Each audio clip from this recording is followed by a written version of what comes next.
So tonight's story is Jack and the Beanstalk. Oh, I really like that.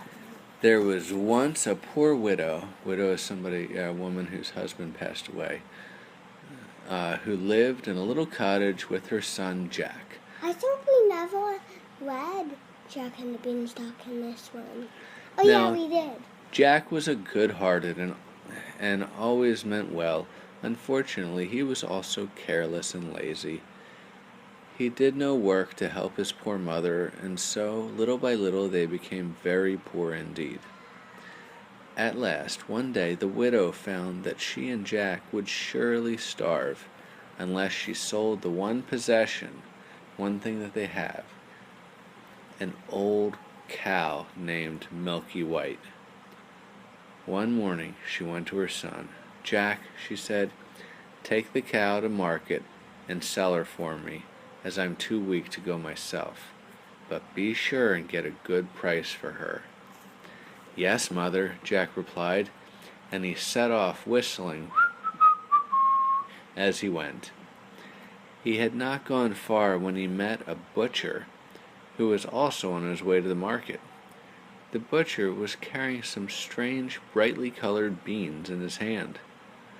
Jack could not help admiring them, so the butcher whispered to Jack that the beans were magic, and soon persuaded, means he talked Jack into doing something, persuaded the silly lad to trade his cow for them. Oh, bad idea. Very.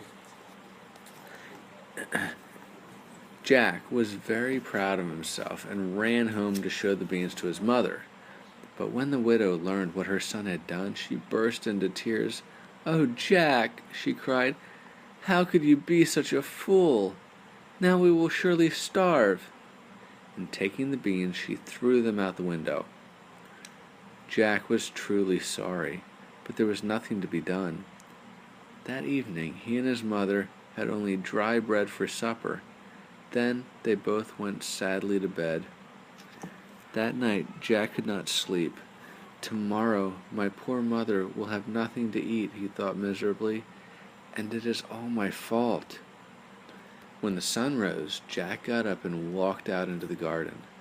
To his amazement, he saw that during the night, the bean had grown into a giant beanstalk that climbed all the way up into the clouds. It was so thick and leafy it made a kind of ladder, and Jack stared at it in awe, like in amazement. He ran to fetch his mother, and they both gazed in wonder at the giant beanstalk. "I wonder where it goes," Jack said at last. "I think I will climb it and find out." His mother begged him not to, but Jack refused to listen. "I'm sure there is something wonderful up there," he said, and so he began to climb. Up he went, higher and higher, until everything below him, his mother's cottage and the village and even the church steeple, looked small enough to fit into his hand, and still he could not see the top of the beanstalk. He climbed so high he dared not look down for fear it would make him dizzy. At last he poked his head up through the white clouds and found himself at the top of the beanstalk. He stepped off the beanstalk into a strange and beautiful land. There were woods all around, green pastures where cows and sheep grazed. A stream of crystal clear water ran before him, and across it, Jack saw a great castle of stone. As he was staring at it, someone tapped him on the shoulder. It was a lady dressed in a long red gown trimmed all over with fur. She wore a hat to match, and her long hair streamed down over her shoulders. "Good day, ma'am," said Jack. "Is that your castle?" "No," the lady replied, "but listen closely, and I will tell you who it belongs to." "Yes," said Jack. "A noble knight once lived in that castle with his wife and baby son. He was a good man and loved by all, and he also had many rare and wonderful treasures. A giant who lived nearby heard of the knight's good fortune and became very jealous of him. One day he went to the castle snuck in and killed the good knight while he lay sleeping. Luckily, the wife and the baby were out, so the giant did not kill them too. However, he seized the castle and all that was in it. The baby's nurse, who had managed to escape, warned the lady of what had happened, and so the lady fled with her child to the nurse's house. The old nurse died soon afterward, and the poor lady has lived there in poverty. It means not much money ever since. Jack, the lady is your mother, and the good knight was your father. The castle was his, and should by rights be yours. Jack could hardly believe his ears. Mine? He said. Oh, my poor mother. But tell me, what should I do? You must win it back for your mother, but I must warn you, it will be a difficult and dangerous task. I do not mind that, said Jack. Only tell me how I must go about it. You must get into the castle somehow and steal from the giant a hen that lays golden eggs, 2 bags of gold, and a harp that talks. Then all will be well. At that, the lady in red vanished, and Jack knew then that she must be a fairy. He decided to do as she said without any delay. Boldly he walked to the giant's castle and rang the bell. The door was quickly answered by a great big giantess with 3 eyes. One was right in the middle of her forehead. Ah, she cried as soon as she saw Jack, and then she dragged him inside by the ears. Wait, Jack squeaked in terror, but the giantess didn't seem to hear him. I am so tired of my life here, she said. Work from morning till night. At last I shall have someone to help me. You can sharpen my knives and polish my boots, and even help me make the fire, for that is a task I cannot abide. Of course, I will have to hide you when the giant is home, for there is nothing he likes better than a nice roasted Englishman for supper. When Jack heard that, he felt a little less frightened. I will gladly help you, he said, only be sure to keep me well hidden from your husband, for I shouldn't like to be eaten at all. Never fear, said the giantess. I shall hide you in my wardrobe. The wardrobe's where she has all her clothes. That's a wardrobe. Right, where I keep the clothes. The giant never looks in there. Now go on in and be quick about it. I hear him coming now. Then she opened the huge wardrobe in the hall and shoved Jack inside. At that moment, the giant came stomping up the stairs, and each footstep was as loud as a cannon firing. Jack peered through the keyhole as a voice like thunder cried, Fee, fi, fo, fum, I smell the blood of an Englishman. Be he live or be he dead, I'll crush his bones to make my bread. Why did they say that? Good question. He likes to eat Englishmen. I smell a man, the giant hollered at his wife. Catch him and roast him for my breakfast. You must be getting foolish in your old age, cried his wife, almost as loudly. That's not a man you smell. It's just a nice flock of sheep I've roasted for your breakfast. Then she set a plate in front of him with 20 whole roasted sheep. The giant smiled and began to eat and forgot all about wanting the blood of an Englishman for breakfast. When he had eaten his fill, he went out for a walk. The giantess let Jack out of the wardrobe, and he helped with her chores all day long.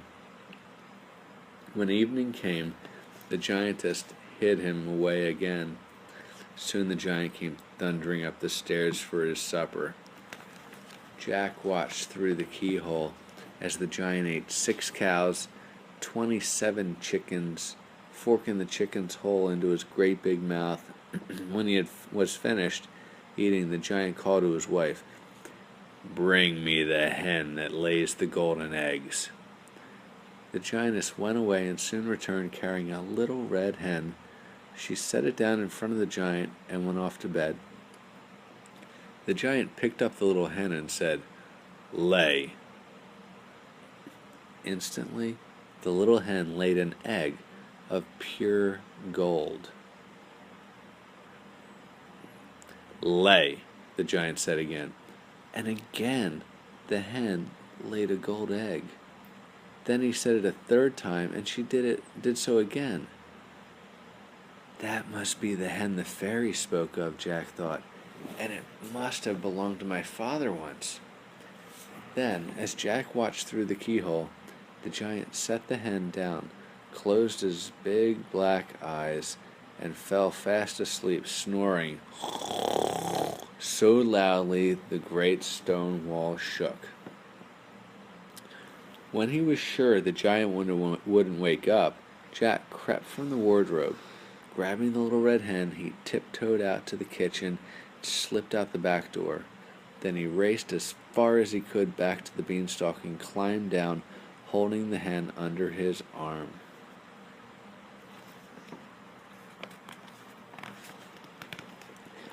His mother was overjoyed to see him come back alive, and she was even happier when he told her what had happened and gave her the little red hen.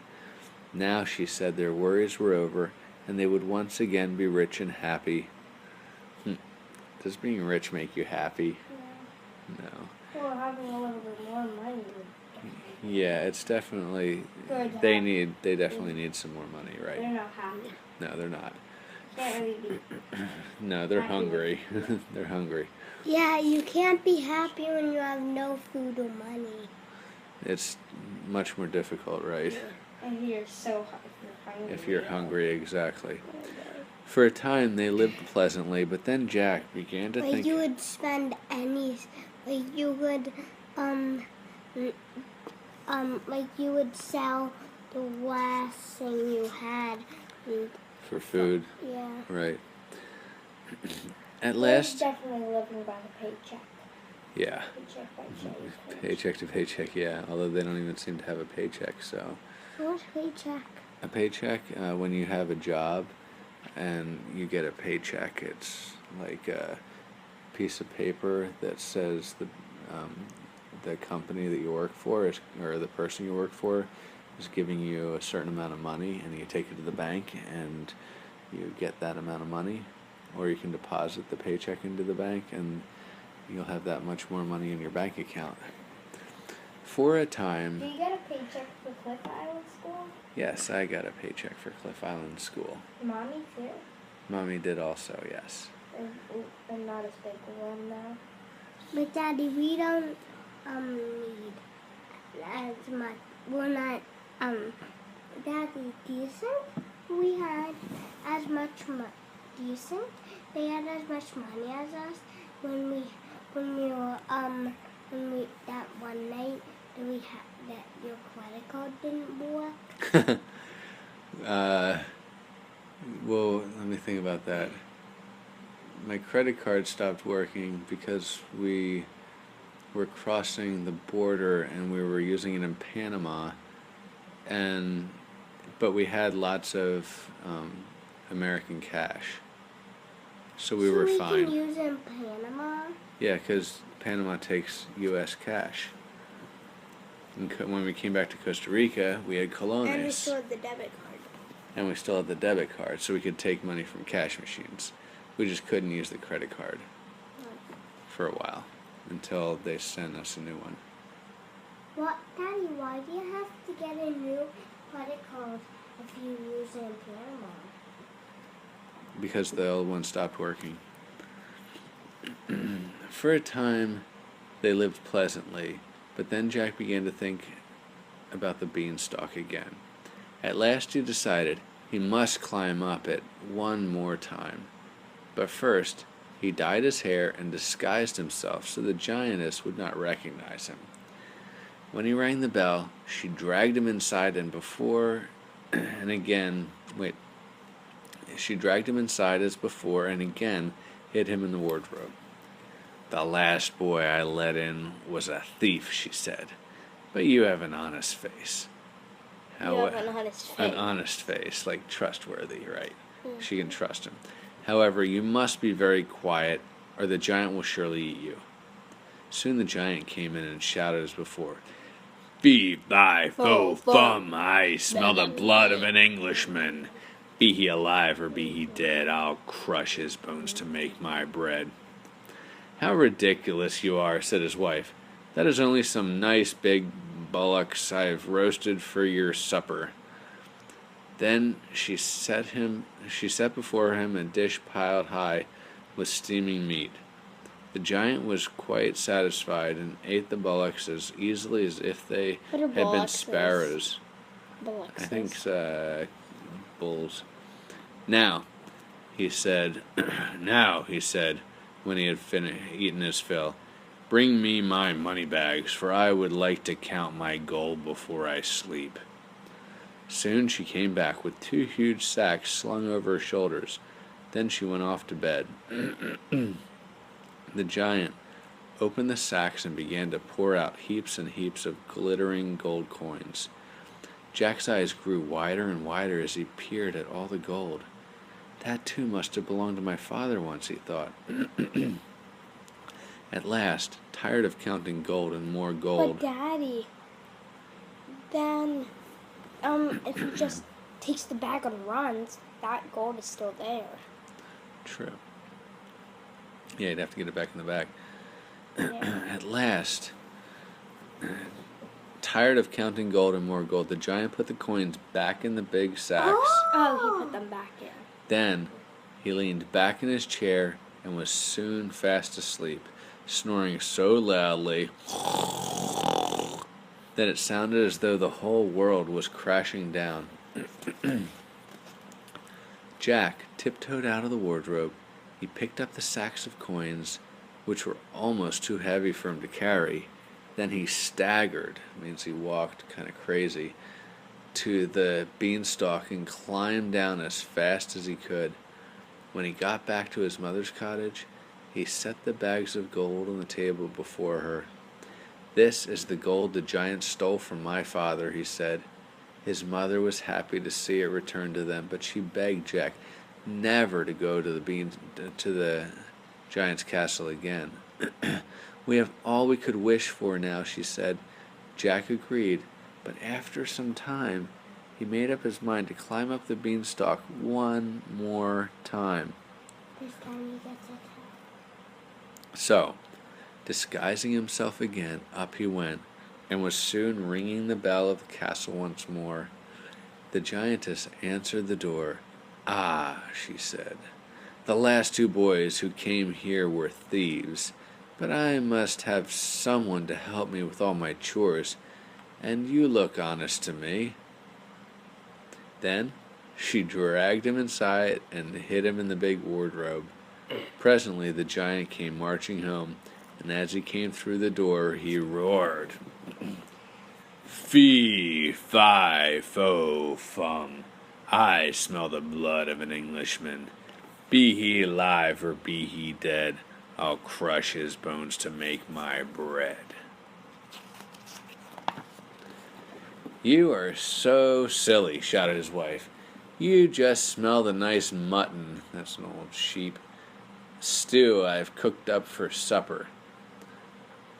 Then she set down a bowl of stew as big as a tub in front of the hungry giant. When the giant had eaten his fill, he called, "Wife, bring me my harp, for I'd like a little music." He didn't say please, did he? Nasty. Why doesn't he say please? He's got bad manners. I don't think she should do it. His wife soon brought him a harp made of gold and sparkling with rubies and diamonds. No. When she went for a walk, the giant drew the harp toward him. "Play," he said. The harp began to play a lovely, sad melody. "Play something livelier, happier." Play, please. Right, he is not even played to the harp, said the giant. The harp began to play a merry jig. "Play me a lullaby," the giant said then. And the harp began to play the most charming lullaby in the world. As the giant listened to it, His eyes grew heavy, and soon he was fast asleep, snoring so loudly it sounded like a great drum beating in the sky. Jack slipped out of the wardrobe, silently crept to the gold harp, and picked it up. He was about to run out the door with it when the harp shouted, "Master, master!" With a start, means he kind of jumps up. The giant woke up with a scream of rage and came running after Jack. Luckily, Jack was very nimble and jumped out the door. And nimble means he's quick on his feet. And jumped out the door and skipped over the stream. However, the giant was close on his heels, and Jack might have been caught had not the giant happened to trip over a stone. He fell flat on his face, giving Jack just enough time to reach the beanstalk. Quick as lightning, Jack went climbing down, but just as he was about to reach his mother's cottage, he saw the giant begin climbing down after him. "Mother!" Jack cried. "Quick!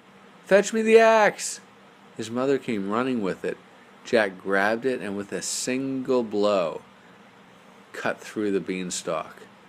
The beanstalk came crashing down, down, down, and then with a great big thud that made the ground shake and the sky groan, the giant landed, dead at his feet. Just then the fairy appeared before them.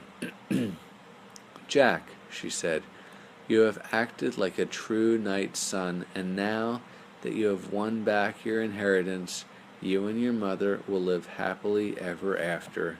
The castle has been returned to earth, and now it and everything in it are yours again." So Jack and his mother let the fairy lead them to where the great stone castle now stood, and there, as the fairy promised... But they definitely took all the things from their house. There wasn't much in their house, but you're probably right. But I mean the gold bags and the gold hen. Oh, right. Before they definitely took the gold bags, the gold hen, the gold Right. hen. Those are their treasures. And there, as the fairy promised, they lived happily for the rest of their lives. Happy ever after. Happily ever after. So they said. Happily for the rest of their days, right? It's Typical ending. I hear happily ever after says and Yeah. and there's also a lot of and they might be still and I think they're still there Today, right. Yeah, that's They're another still- popular ending. They're still there today.